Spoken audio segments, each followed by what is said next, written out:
Hello, everyone. Welcome, and thank you for joining us for our second episode of Facts Over Fury. Joining me again is my colleague, Dr. Rich Quinlan. Thank you, Joe. Happy New Year. Happy New Year to you.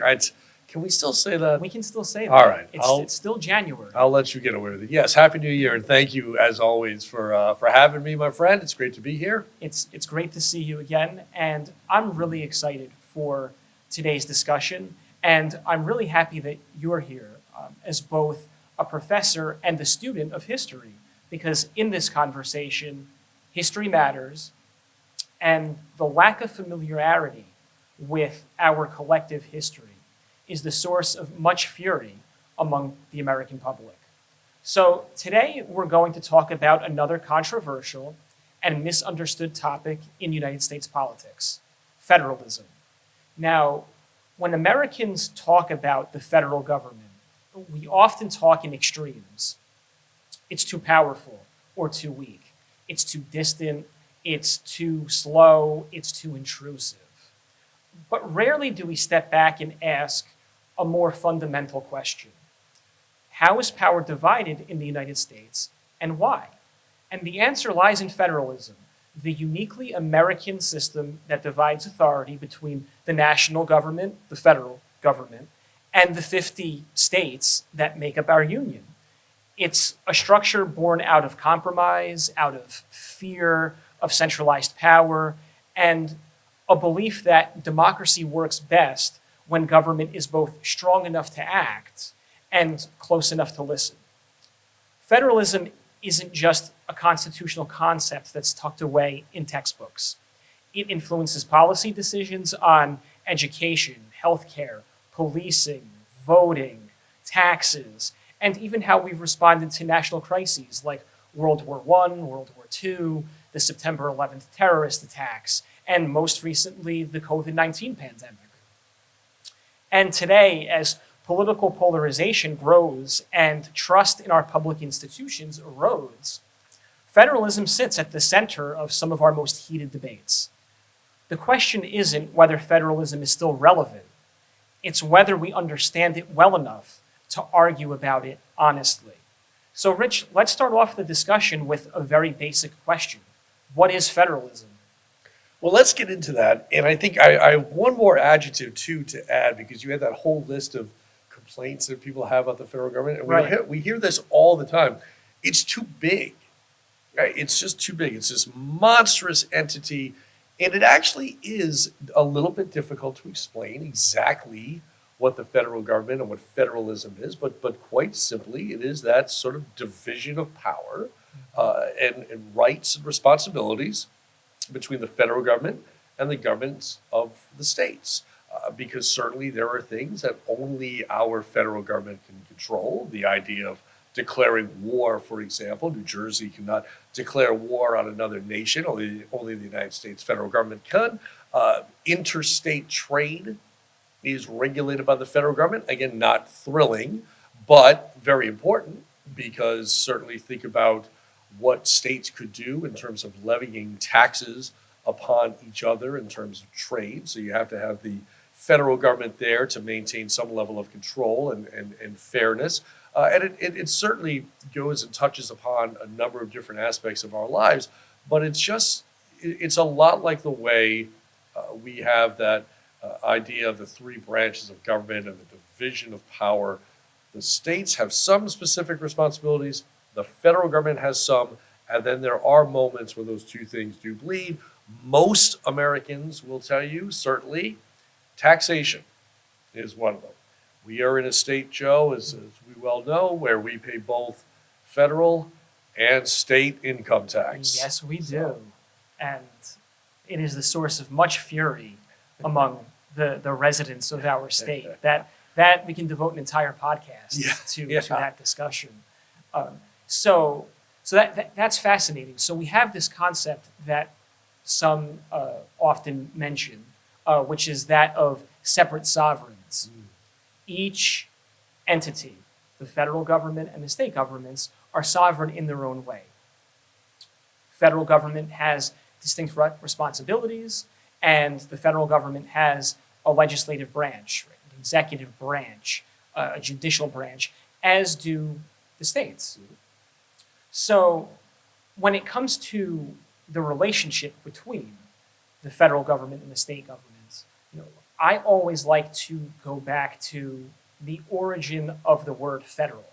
So the word federal comes from the Latin word foedus, if I'm pronouncing that correctly, and it's a word that means covenant. So there's a covenant that was created by the founders, enshrined in the Constitution, that purposely structured our system of government in such a way where we have these two sovereigns with distinct responsibilities. But what's the history behind that? Why? Why design a system where you have these two separate sovereigns, which almost, one could argue that it's redundant. Why do I need the federal government and the state government? Why can't we just have one government if we are one nation under God? Well, what's intriguing is that the founders were all men who were profoundly influenced by the Enlightenment. And one of the most significant ideas to grow out of the Enlightenment was the idea of the social contract, that there is a relationship between the government and the governed, and that the role of government is actually to maintain freedom and the health, if you will, of the governed. And so that is sort of the fundamental idea that then evolves as we move from 13 colonies to eventually 13 states and a brand new nation. But that's a long time in coming, because if you go back to, say, the 1750s, and you have Ben Franklin with his Albany Plan of Union idea, that the 13 colonies would have one central government with one representative from each state, and be this small collective body that would be a lawmaking body for the colonies. They didn't want to work together.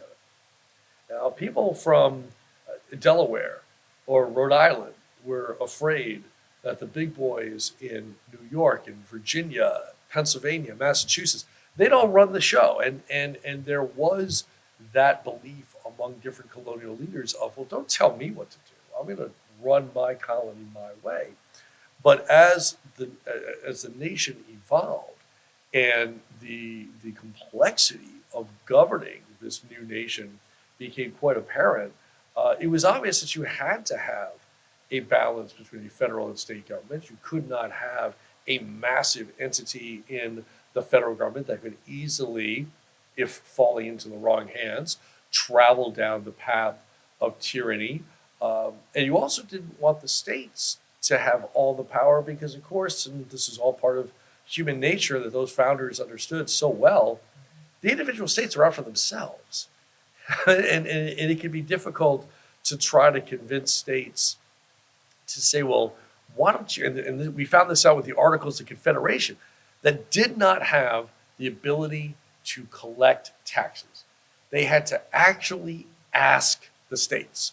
Well, I mean, it's no different than people today. What colony, what state was going to say, certainly, we'll give a percentage of the money we earn, and if other states can't or can't give as much, well, that's all right. We're here to help.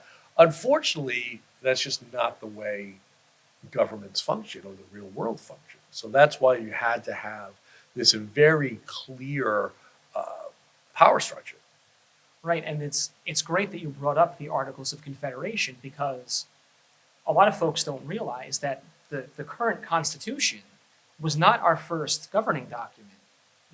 We had, from, I believe it was from 1787. Well, 1787 was the convention. Yeah, so 1777 to 1781.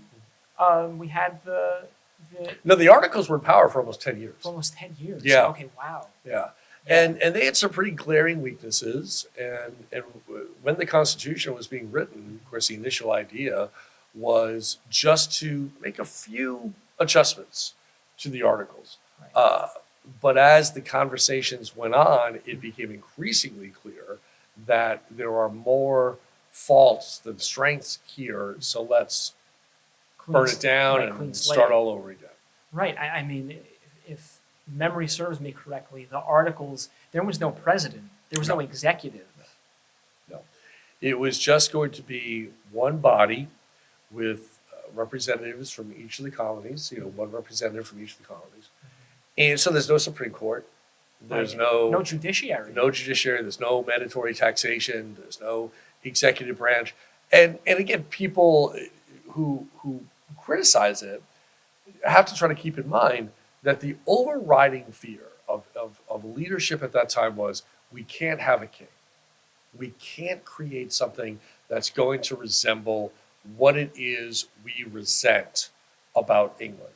So intentionally, a government was constructed in which there was very limited federal power.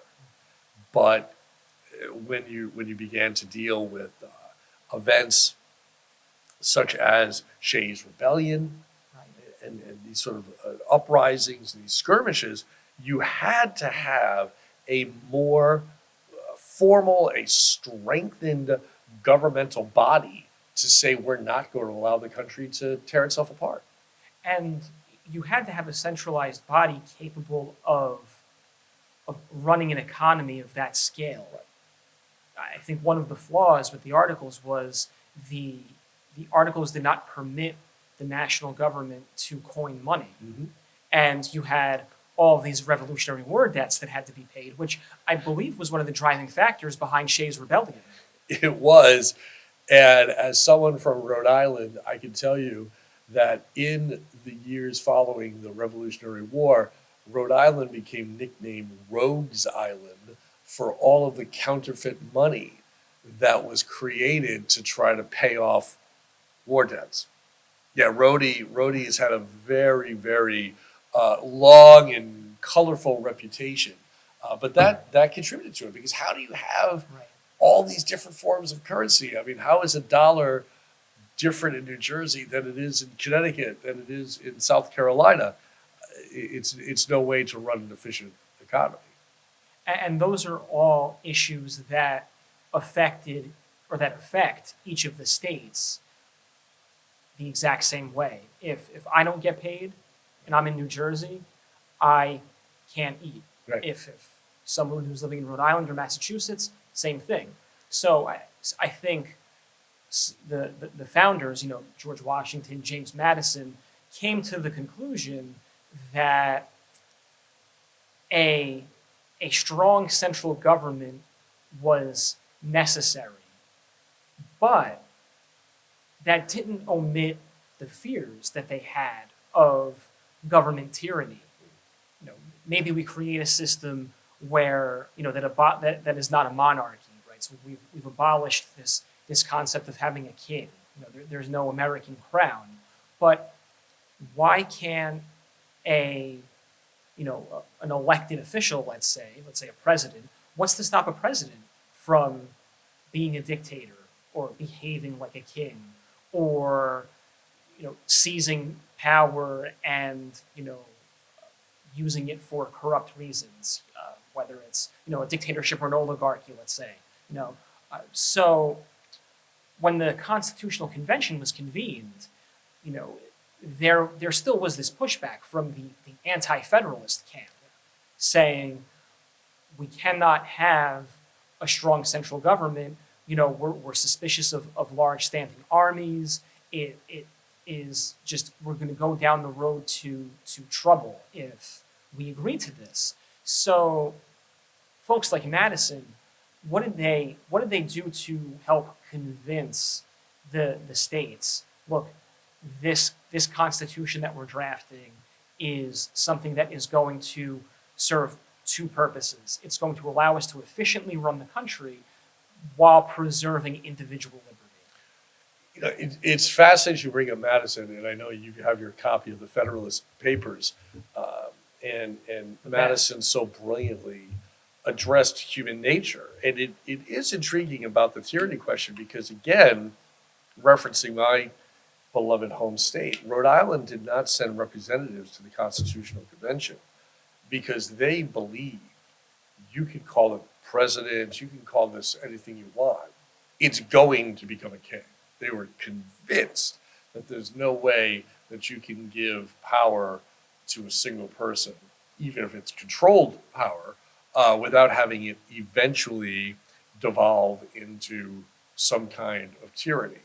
But Madison made it clear, and Washington's fascinating too this way, because these men, especially Washington, he was very outspoken about this, did not want political parties because they looked at the Whigs and the Tories of England, and it was a very simple argument that they made, which was, these two groups don't agree on anything. And they fight and they bicker, and compromise is difficult. And so let's try to avoid those parties. But this is where Madison remains one of the most brilliant minds in our history. Not just politically, but he could teach a psych class today because he talked about the basic foundation of human nature, and that eventually what were called then factions, political parties, would organically exist. If you're going to have people competing in elections, well, one person will have their followers, the other person will have the others, and those will become political parties. So this is why, particularly in Federalist 10, Madison was so clear about the idea of a representational democracy. It can't be a direct democracy. You and I cannot walk onto the floor of the U.S. Senate and say, ladies and gentlemen, I hold in my hand the greatest idea for a law ever, and I want you to vote on it. We have to, as a broad nation, elect people who we hope will properly represent us. Enlightened statesmen, he referred to them. Yes, that's right. Because he really did think, and it's somewhat laughable in contemporary times, but again, you got to keep things in context. Madison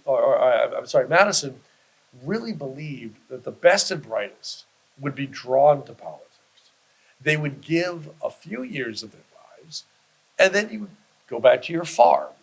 The idea of the professional politician, the lifelong politician, people wanting to use politics to get themselves wealthy, that wasn't in his mind. He really believed that the yearning to lead will be felt by people who have only the best intentions. But he did understand we have to put in enough safeguards to protect it from those who may not have or might lie about having the best of intentions.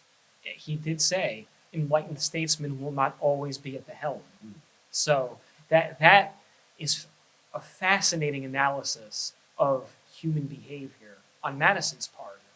And this fear of factions is also interesting. And Madison's response to these fears, I think, really shows the genius political mind that he had at the time. Because at the time, conventional thinking argued that a small republic would counter factions and would counter the type of behavior that the anti-federalists were concerned about and that Madison was concerned about. And Madison sort of flips the script and says, well, no. A small republic is going to be susceptible to factions. A large republic is what will protect you against factions because you're going to increase the competition. You're going to increase the thoughts and the views that are presented right before the people, before government, and it's going to essentially force compromise. So we don't need a small republic, and we don't need a direct democracy because in some of his research, when that the founders were doing when they were drafting the Constitution, was they looked at other failed democracies, and I think it was Madison or Hamilton pointed to Greece, the Greek city-states, and said, look, this is an example of what we do not want because a direct democracy is going to just lead to complete chaos, and eventually our system of government will cease to exist. So, large republic was what they settled on.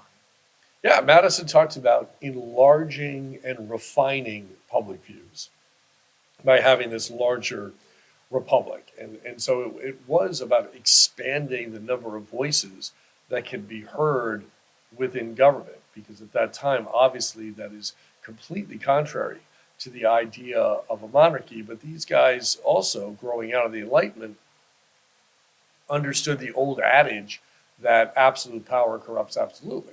So, because they were students of history and they had seen throughout the course of time, if one person has power and can do whatever they want because there's nothing around them to stop them, then that is a recipe for disaster. So, make sure that you are expanding the people who are taking part in your government because it's creating a greater buffer between the people and someone who wants to exploit their power. And what's also admirable is Madison did all of this while preserving liberty. In Federalist 10, he talks about the ability to eliminate factions. He goes, sure, we can eliminate factions if we eliminate liberty. So take liberty away from everyone, we won't have any factions. And he creates, or he gives a great analogy. He says, would you try and eliminate air or oxygen because fire is fueled by air? No, of course not. If you take air away, human life ceases to exist. Well, if you take away liberty, in a way, life ceases to exist. Our government ceases to exist. So it's not about eliminating factions. It's about control. So we're proposing structure to control factions, to control human behavior, to control the government and prevent exactly what the anti-federalists are worried about, exactly what we're all worried about. This dictatorship, centralized government, a government that is just corrupt and that doesn't love its people. And so what specifically is about this Republican form of government that we have protects our interests? How does its structure keep everybody in check? Well, the critical component to all of this, of course, is the sanctity of elections. The idea that every 2, 4, 6 years, we have the opportunity to say we don't like what someone or a group of people are doing, and we get to try again.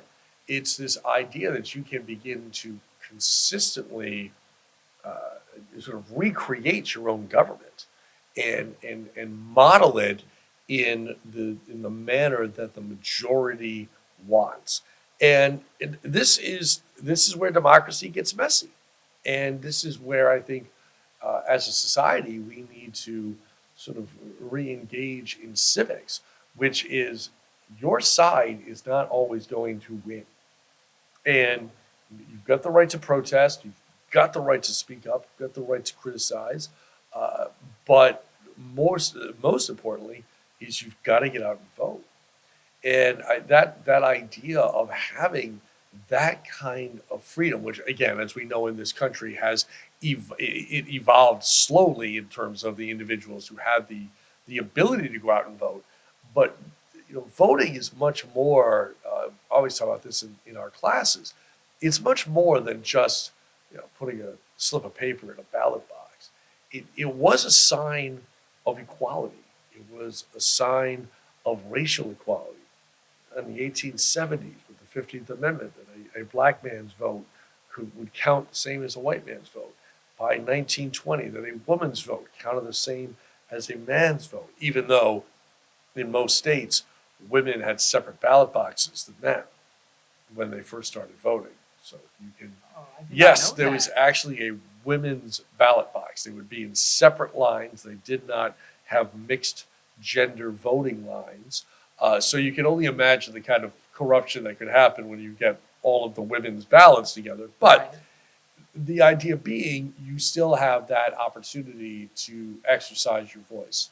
And so that does help to keep politicians in check, because politicians from the onset, and it doesn't matter who you are, does not matter if you're Abraham Lincoln or if you're the junior senator from Iowa, you want to be reelected. No one wants to lose. And so you have to, at least in theory, try to cater to the desires responsibly of your constituents. Keeps you honest. So elections are interesting. Let's talk a little bit more about our elections and the entire process. Yeah. So starting with Congress, it was always fascinating to me that we have a schedule, so to speak, of how often representatives in the House and representatives in the Senate have to run for re-election. But they don't have term limits. Right. Right. Because once again, Madison and the founders certainly believed that people would only do this for a little while. And there would be a constant refresh and sort of injection of new people and new ideas. It is a fascinating question because we do not have term limits in our legislative branch. We do not have term limits in our judicial branch. And we have to begin to work. Now, again, certainly at the time in which you have the passage of the Constitution, most people, if you lived into your 50s, congratulations. So let's say you became a Supreme Court judge at, say, 42. Well, what would you have? 6 years, 8 years Maybe, on the bench, maybe 10. right? Yeah. Now, if you become a Supreme Court judge at 52, you're going to have 30 years on the bench. You don't have to retire. And so that means here are judges that can shape an entire generation's worth of laws. And I always go back to Jefferson, who believed, I think he said that every 11 years, America's laws should be rewritten because he said the living should not be governed by the laws of the dead. And you raise a fascinating question about House of Reps and the Senate, because especially the Senate, I mean, it's a 6-year term.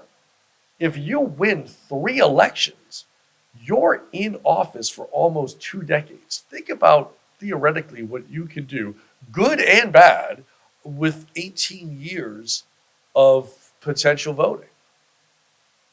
So now that's interesting for 2 reasons. One is because we have these lifelong politicians who are shaping policy for generations to come. But the other side of the coin is, especially in the House of Representatives, where you have 2-year terms, how do you get stuff done in 2 years? True. How do you get meaningful legislation passed when campaigning in and of itself is a full-time job? And is that really a problem?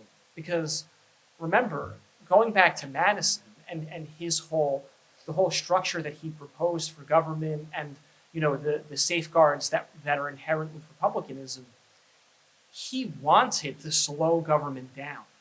Yes.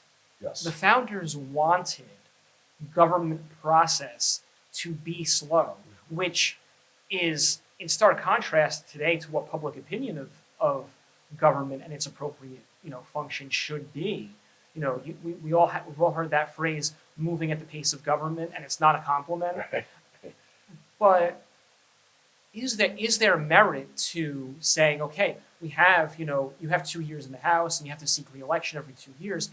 Is that meant to keep people on their toes and say, look, you need to work things through slowly to prevent our elected officials and our government from being overtaken by rapidly changing public opinion? It's a great point. The biggest challenge, I think, for a member of the House is once that clock starts ticking and you hit 1 year in, you almost now have to be consumed with the idea of getting reelected because you have to almost spend much of year 2 focused on trying to win reelection. You can't ever sort of exhale the way you can in the Senate, knowing you've got 6 years. I do think on the one hand, yes, the idea was keep it at 2 years to have a constant movement of new ideas and new people and new visions. Uh, but it's problematic today. But of course, the founders also saw that the Senate was not voted upon by the American public. We were not getting direct election of senators until we are well into the progressive era, into the early 20th century. And really what manifested that was the influence, the impact of big business, who could buy and sell senators, who, as the Constitution lays out, is the upper house, is the more powerful house. So that obviously turned out to be incredibly dangerous and certainly not something that reflected the needs of the American people. But getting back to your original point, I think term limits are important. I happen to be a term limit guy. We have limits on our president. I think it's always positive to have new ideas. And if someone, I mean, let's say term limits for a senator, let's say 3 terms. That's still 18 years. That's still on average 10 years more than what a president would have. That's still a pretty good amount of time. And certainly if you were successful in those 18 years, you would then understand how to turn that into a post-senatorial career. I don't think you're stripping away people's ability to make money or find a livelihood if you say, yeah, 18 years is your term limit. And it forces you to prepare the next generation of leadership, Yes. which is something that I think is lacking in our government and in society today, because you do have a lot of these career politicians who are not from my generation. No. You know, Chuck Grassley's 98 years old. I mean, bless him. I hope I'm still up and around and functioning at 98. But how connected is Chuck Grassley? And I'm not picking on him or his policies, but I'm just simply saying, he's one as example. a 98-year-old man, how connected are you to the problems of a young 30-something looking to buy their first home, looking to pay off college loans, dealing with issues that young Americans are saddled with? He never lived through that. He never experienced that. So I think that's why you need to keep things moving. And you're right. If these guys and these people are in power this long and basically they'll hold office until they leave the earth, who are they training? And see, you mentioned something about not being of your generation, for example, or even mine. But what that says to young people is, what chance do I have? If everybody in the federal government is 60, 70, 80 years old, what shot do I have? And then what ends up happening is what you see or saw towards the collapse of the Roman Empire, which is the best and the brightest minds don't want to get into politics.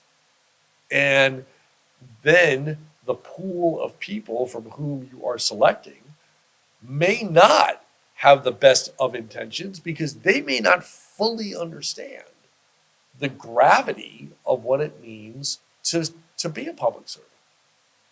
And it could have implications at the ballot box, because why should I vote? Why should I participate, civically, if I feel unvalued or if I feel disconnected from my elected officials, from my representatives? That's actually been the subject of heated debate with respect to different political parties, like in the Democratic Party.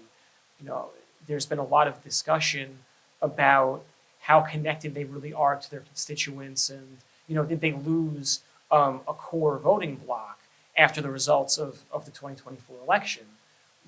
Are they out of touch, or did they not do right by by folks who historically have voted for Democratic candidates? And again, I think part of it is there's not enough young people in office, and part of the reason why is the structure of the government. Now, it stands in contrast to like how things operate in New Jersey at the state level, for example, where because you mentioned how U.S. Supreme Court justices could be on the bench for 30 plus years. Well, in New Jersey, there's mandatory retirement for the judiciary at the age of 70. Say, huh? So in theory, could somebody who uh, is on the bench when they're in their 40s, could they, in theory, be on the bench for 30 years? Sure, but at the same time, there's mandatory retirement. So like that's number one. Number two, oftentimes it takes a while to build up your career and build up your connections. So if you're in your 50s, when you're appointed, let's say, to the bench, you're looking at 20 years max, which I think, which is a long time. It's a meaningful career, but it's very different from this lifelong appointment. Yes, because there's still something significant about having that end date, and I think it just does something for the psyche to know that the people who are in power, this is not a lifelong gift. This is something that is finite. Even if, let's say, you come to the Jersey bench at 51, you could be there for 19 years. 19 years might seem like forever, but in reality, it's not. It's not. And there's also going to be, other people cycling out. Not everybody coming in is going to be 50, so you're not going to have a court made up of all 50-year-olds for the next 20 years. There's going to be sort of an ebb and flow and people coming in and out. So it's going to be fairly consistently reconfiguring the makeup of the court. And I think certainly this is something that we need to consider. I mean, our president has term limits. I think most Americans would agree that's a good thing. Yes. Because you don't want a king, you don't want a dictator, you don't want to devalue elections. Well, if we're going to do it for the highest office in the land, why not extend that same structure to Congress and the Supreme Court? Maybe the founders felt that it was less of a threat. I feel like some of them viewed the presidency, as, I guess, the most corruptible position. I mean, they intentionally designed Congress to be the most powerful of the three branches. Right. Congress has, exclusive jurisdiction over a variety of matters. People don't realize that. And I mean, we can go on and on about how folks go to the president of the United States or voice objections to the president where the president really doesn't have jurisdiction or authority, even though he may think he does, but a big one today, for example, like a really hot button one today, is immigration and naturalization. A lot of folks don't realize that Congress has exclusive jurisdiction, sole authority over the naturalization process. Is the executive involved? Yes, but the executive is involved based on powers delegated to it by Congress. Right. So, regardless of how you feel about the immigration debate, if you want something changed, don't criticize the executive for taking action that Congress has delegated. Go to Congress and say you need to change the laws because we disagree with the executive's use of its power. Well, that is why Article 1 is the power of the legislative branch. I mean, the legislative branch was always intended to be the most powerful because it was going to have the largest number of voices and the greatest diversity of ideas. And the president was intentionally designed to have some very clear caps on power. But what we're witnessing right now is very often referred to as the rise of the imperial presidency, where some of those guardrails, some of those safeguards, are seemingly being willingly ignored which shocks me because I would think as members of Congress, they would be pounding the table to say, no, we're in charge. I mean, historically, American politicians love to celebrate themselves and talk about their influence, their role, and their authority. So it has been deeply troubling to me to see so many of those constitutional structures that did intentionally limit the power of the presidency be really willingly allowed to fade. And I feel like that only goes to increase the fury among Yeah. among the public, because here now you have this expectation for Congress to step in and say, "Whoa, listen, this what's going on here is out of control. We need to rein in the power of the executive branch." And events that are unfolding now. We've seen this happen in the past. But we saw Congress act. Post Vietnam, we saw Congress pass the War Powers Act or the War Powers Resolution, Right. because they were concerned that the president, in his capacity as the commander in chief of the armed forces, had too much authority to engage in military conflict unilaterally, where in the Constitution, again, the exclusive power of Congress. Congress has authority to declare war. And of course, historically, if you go back and listen to Wilson's or read Wilson's speech before Congress, before the U.S. entered the First World War, or you read FDR and his speech to Congress before entering the Second World War, those are two of the finest presidential speeches in history, reflective of Congress's power when the president did have to ask permission. And in neither case were those men, they're not groveling in front of Congress. They're laying out their case. And this is something where I think we're failing now. Just the idea of laying out reasons why things are being done. Actions are being taken, and we're not being told as the public why they're happening. And this is when, as members of a representational republic, this is when you need to just absolutely flood inboxes, phone calls, congressional offices, and demand action. Because if people don't speak up, then nothing changes. Because at their core, again, even Abe Lincoln, the wonderful human being that he was, he didn't want to be a one-term president. He was looking at the election of 1864 and thinking, how am I going to win? He helped Nevada become a state very quickly because he thought, well, there's 3 electoral votes I could get. So it's no different today. You've got to let your representatives, your senators know this is a change we want to see. Because guess what? If you don't do something, if I don't see you at least try to do something, I'm going to get someone else to represent me. I'll find somebody else that is more in line with what I want, and I'll kick you out of a job. And that's powerful. I think to a certain degree, I don't know if, and this is only anecdotal, but it's not scientific at all from me, but I almost feel like Americans are sort of losing the appreciation of how powerful our voices still are, what our votes can do. I don't know if it's just kind of getting lost in the noise and the tumult of social media, and the constant barrage of information that we get every single day. But we can't lose sight of the fact that we still matter in this country.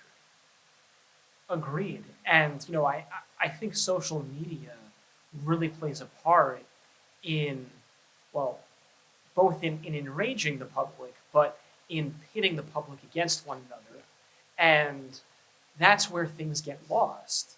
And I feel as if it's easier to engage now more than ever, with the president, with the executive branch, because the president is one individual.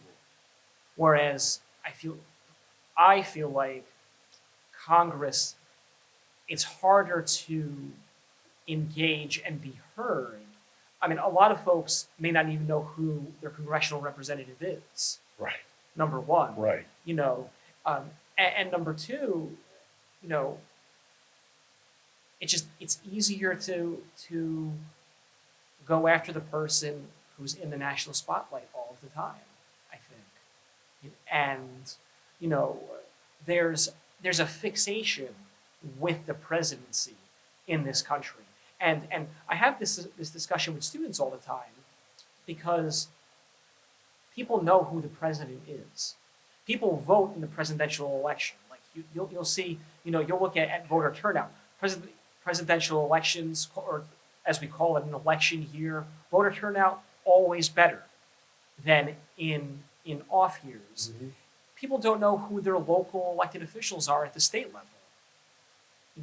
I mean, in New Jersey, we just had the governor's race, and I think voter turnout was it just over 51% for the governor's race, and this was a race that made national headlines, and that political scientists and pundits were arguing, the most consequential gubernatorial race in history or in recent history.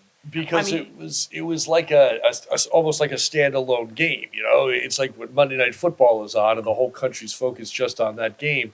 The Jersey gubernatorial race was one of very, very few. So there was a bright light shining on that race. But you raise a critical point that most people don't know. You said even who their senators are. That's massive. And that gets back to civics. Because if you don't know who the people are, how in the world are you going to be galvanized to vote for them? And people don't know their local school boards. They're like, local elections matter. And we talk about federalism, and it is obviously so easy to get wrapped up in thinking about the federal government. Because it's the federal government that's knocking on your door for taxes. It's federal government that can send your child off to war. We understand that. But it's your local school board that could then say which books are allowed in your library.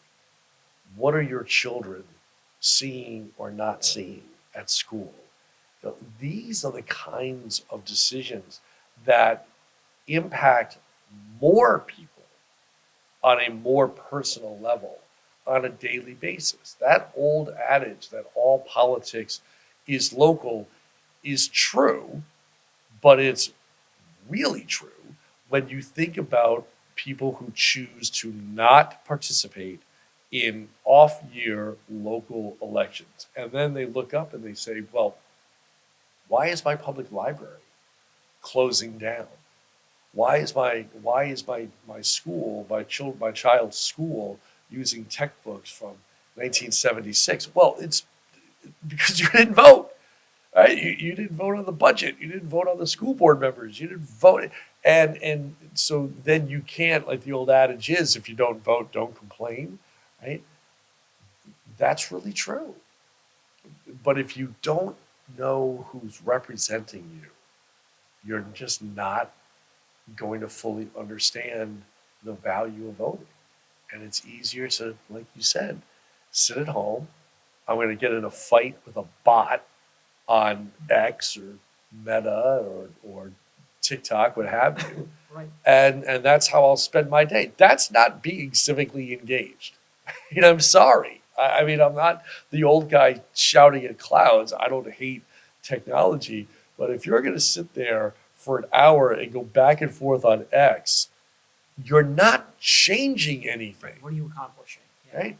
You're not going to change that person's mind. If they're a person, you could be fighting with a Russian bot for all you know. And so what are you doing? Go read about who your local officials are. Go check on their voting records. All of this is public information. So, I think that's critical. Well, and it's interesting that you mentioned school boards because in New Jersey, there's a few municipalities right now that are under fire because of budget mismanagement. And I mean, you know, are you going to call the president and complain about the school board budget? Right, right. It's it's so interesting what people prioritize and further elaborating on the presidency and the structure of our government, a lot of folks don't even understand how the president is elected. Yeah. I'll give folks a little bit of grace because it's not the easiest concept to understand, but folks think of the Electoral College, if they know what the Electoral College is, and they think, oh, well, I'm not voting for the president.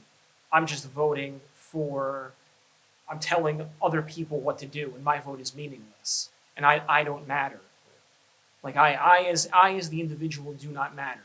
Well, so I always walk through students the complete process of the Electoral College. So I start off by saying, does everyone understand what the census is? I'll explain what the census is if they don't understand. Okay, we have to go around every 10 years. We have to count how many people live in each state. Okay, well, why is that so important? Well, okay, so we have the census.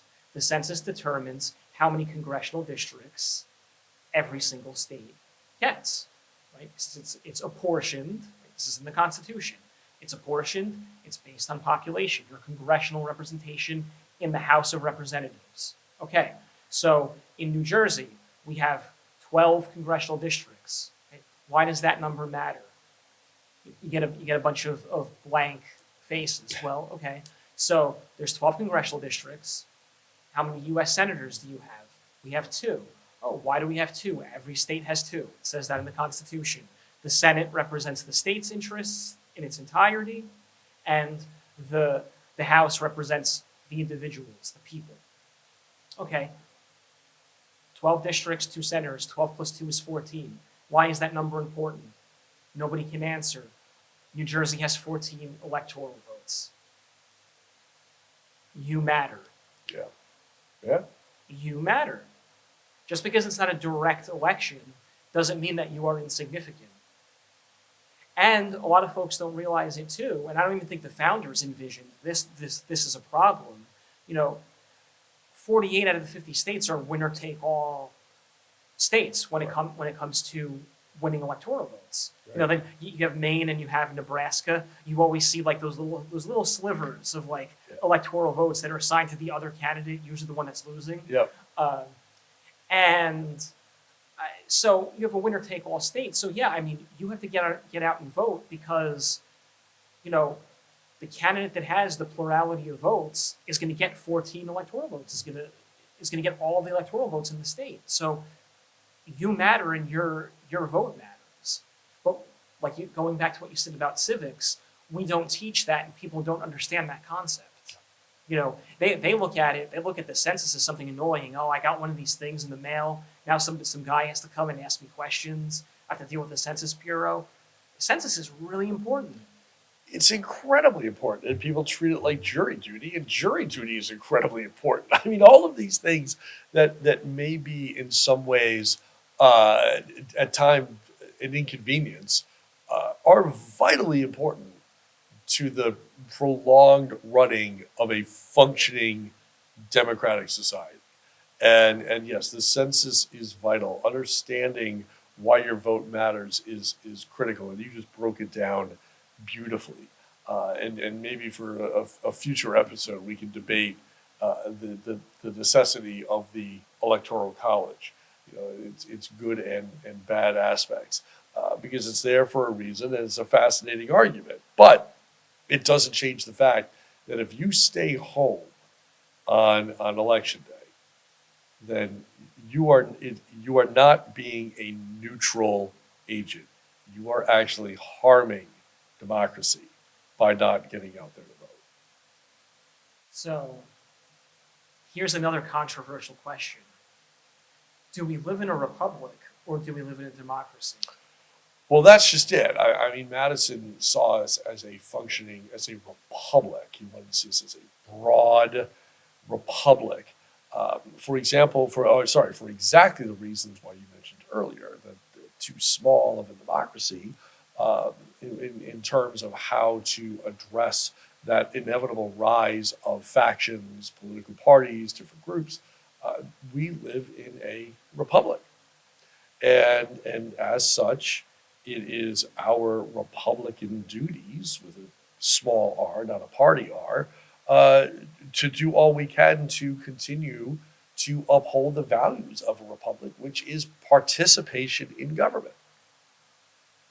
So we live in a republic. So the structure of our government is Republican. So the how we do things, I guess, is a republic.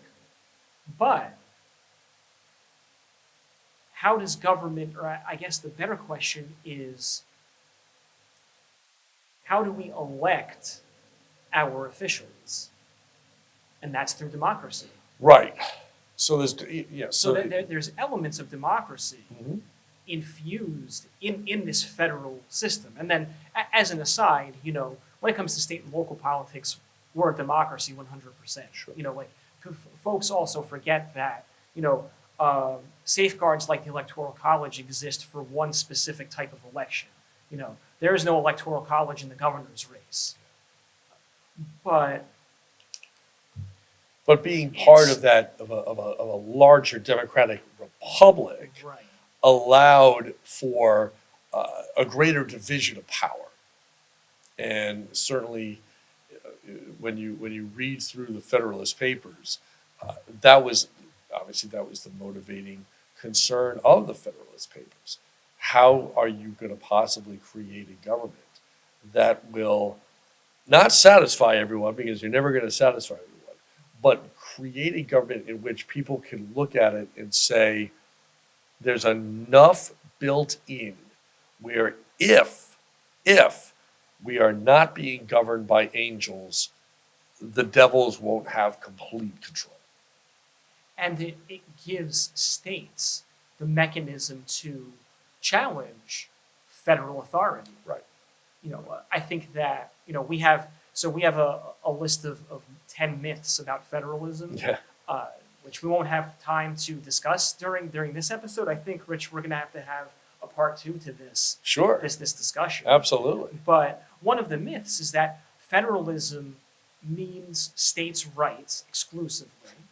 And another myth is that, which is the complete opposite, which is that states are administrative units of the federal government. Now, challenging the first myth, does federalism mean states' rights? I mean, I think the obvious answer is no. It does not mean states' rights. We talk about shared sovereignty, separate sovereigns. And what a lot of folks don't realize, too, is that the Constitution has the supremacy clause. Right. Which is that federal law, as long as it is constitutional, is supreme over state law. That's right. The Constitution is the law of the land, period. And you're 1,000% correct. I think what you and I might have to do is we may have to break down the 9th and the 10th Amendments dealing with the powers of the states and the federal government that are not specifically mentioned in the Constitution, because those 2 amendments, which most people either know very little about Over their head. or never think about them, have become increasingly important in recent American history. So we're creating more content here, Joe. I mean, there's a lot to discuss, my friend. I think so. And, I think that for our next episode, we can really delve into the different myths surrounding federalism. That'd be great. And talk about some recent Supreme Court cases that touch on this very topic. And along with, I think Rich and I are going to share our top 10 national priorities with you. And we're going to see what someone from my generation thinks should be prioritized, what someone from Rich's generation thinks should be a national priority, and an important distinction between a national government and a federal government. What do you think? Outstanding. I love it. I love Right. it. That'll be great. All right. Well, we look forward to seeing everybody for part 2 of this amazing discussion. Thank you for joining us. And thank you for having me, Joe.